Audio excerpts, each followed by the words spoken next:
A Champions League final. Who would have thought Lucas Silva would be playing a Champions League final at the age of 22 for a club like Sevilla? Now, no disrespect to Sevilla, but they're a team that usually wins the Europa League, gets to the quarterfinals, but with the help of Lucas Silva, they have done something impossible. They have managed to reach the Champions League final for the first time in their history, and the team they're going to be facing is right here on your screen. A Spurs side that look really good, who've made some good signings, who've got a good base with the likes of Harry Kane, Christian Eriksen, Heung-min Son, Dele Alli. It is going to be a tremendous challenge for this Sevilla side. Sevilla already have won the Spanish Cup, so Lucas has fulfilled what he wanted to achieve with Sevilla by winning, of course, a trophy, and he's done that. So he's pretty much achieved what he had to do at Sevilla, but this is something of a bonus, something to write his name in the history of this sport by winning the Champions League with Sevilla. Let's hope Lucas Silva & Co can get it done. But hey guys, how is it going? Welcome to the Champions League final special episode of the My Player Career Mode series. Really hope you guys are excited for this one. If you guys are, make sure to drop a like on this video. Let's smash out 500 likes. If you guys are new around here, subscribe for more FIFA 18 Career Mode content.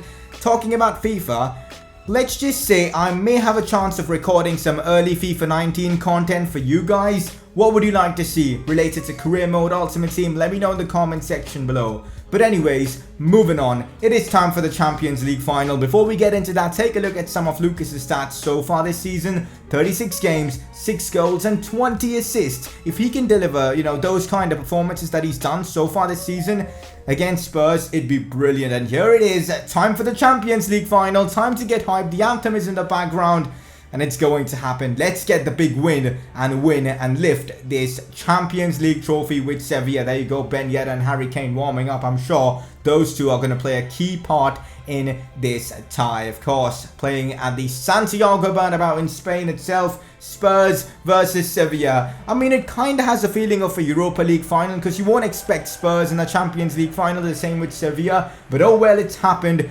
To be fair, we also did get quite lucky with the competition because we didn't really come up against the likes of Madrid, Bayern, Munich and all those kind of big teams. So there's a lot of luck involved in the Champions League, but is the luck with us in this Champions League final? That's what I'm eager to find out. Let's get right into this one. Before we get into the game, time for the lineups, and this is the Spurs side taking part in this Champions League final. Kane, Eriksen, Son, Quincy Promes. That's a very good attack. Wanyama, Dyer. They've signed Sergio freaking Ramos, who's returned to the Bernabeu once again.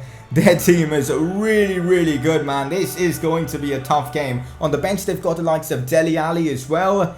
Did not expect them to have such a good side. And in comparison, our side is nowhere near the capability that, the Spurs team has. But of course, we do have some really good players that have been in good form lately. The likes of Ben Yedder. Lucas, of course, has been balling out this season. Clement Lenglet at the back and Zonzi as well. Navas, of course, has chipped in with a few key goals. Franco Vasquez starting in cam. Unfortunate that Zivkovic couldn't make this game because of his injury, but we might have the first chance again. Lucas trying to make that run, but this time was offside. Let me tell you this. Mauricio Pochettino set up his team perfectly. Lucas couldn't really do a thing down the left flank. He was losing the ball most times because he couldn't find the perfect pass. Apart from that, he struggled to just do anything, make runs and all, and Harry Kane took advantage of that. Spurs won the ball back from a faulty Lucas Silva pass, and then Kane got into one of those positions, and we know how good Harry Kane is when he's inside the box, and he's just done that.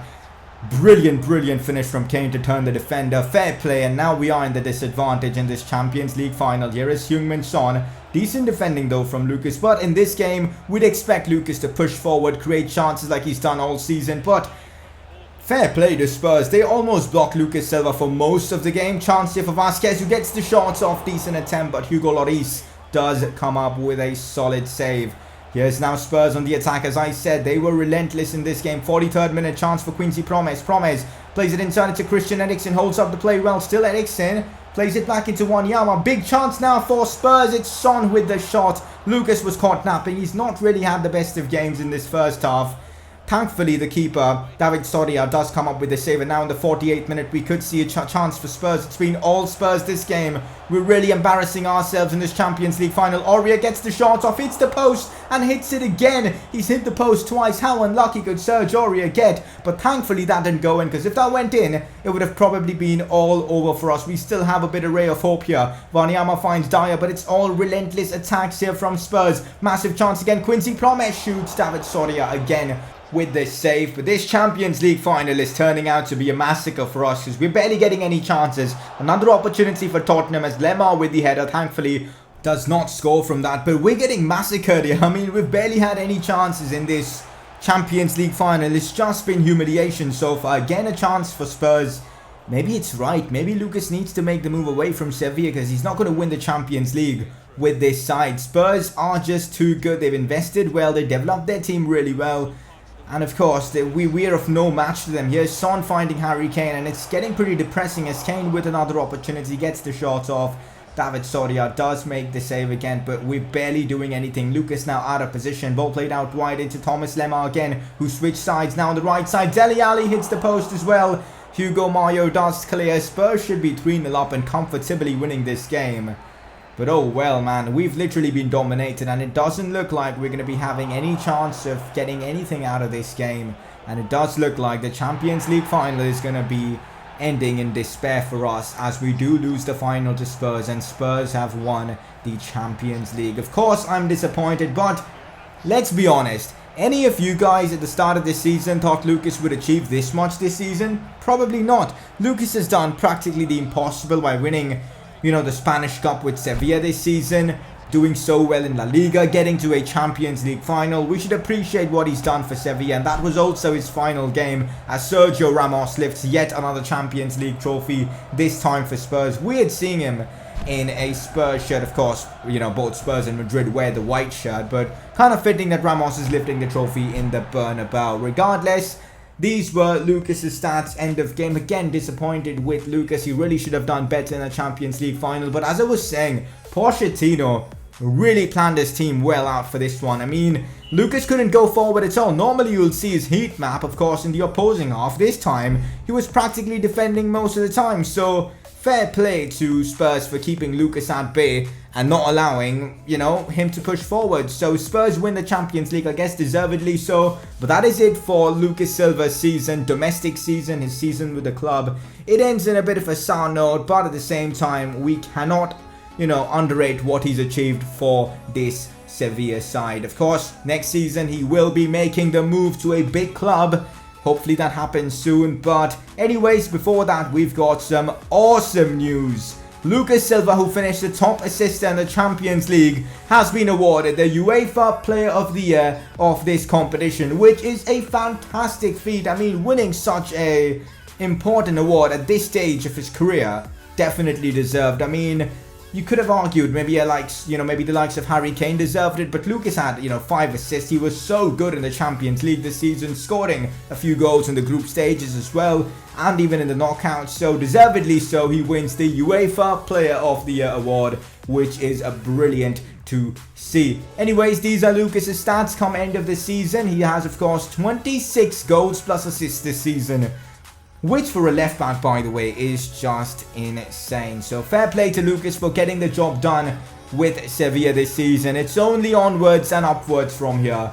But we've got some big news. The season isn't over yet, as the Brazilian national team have selected Lucas Silva for the upcoming Copa America. Yes, guys, Lucas has been wanting this since the start of his career, representing Brazil in a tournament. He, of course, was snubbed out of the World Cup squad, but finally, guys, finally he's getting the opportunity to play for the Brazilian national team. Let's hope he can take this and, of course, win another trophy this season. He's already won one. He's already won an individual award, but now winning something with Brazil is what's super crucial. Let's hope Lucas can get the job done, and this time the likes of Neymar and all are all in this side. Here we've got our South America Cup, or the Copa America group table. We've got Brazil, Chile, Ecuador and Bolivia in our group. It's a strong group. Next one, Uruguay, Colombia, Peru and Mexico. Again, a really difficult group. You know, the Copa America is just so competitive. Argentina's group, though, is pretty simple, I guess. Argentina, Paraguay, Venezuela and United States of America. So they've got a solid group, you know, a solid chance of progressing Argentina. But anyways, y'all know winning a trophy means Lucas needs to go blue, but unfortunately the blue haircut, or the blue trim, or the blue whatever you want to call it, hair gel I guess, is not unlocked yet. So when it does unlock, Lucas will go blue. Until then, we'll have him wear green or something for the Copa America. I guess fitting, because you know, green is a color that you can associate with Brazil a lot. So that is it guys for today's episode. Really hope you guys have enjoyed this. Again, if you guys, you know, have any suggestions for what early FIFA 19 content you guys possibly would want, let me know in the comment section. Drop a like if you've enjoyed this video. Subscribe if you're new around here. And you know what? I'll see you guys next time for another episode of this series.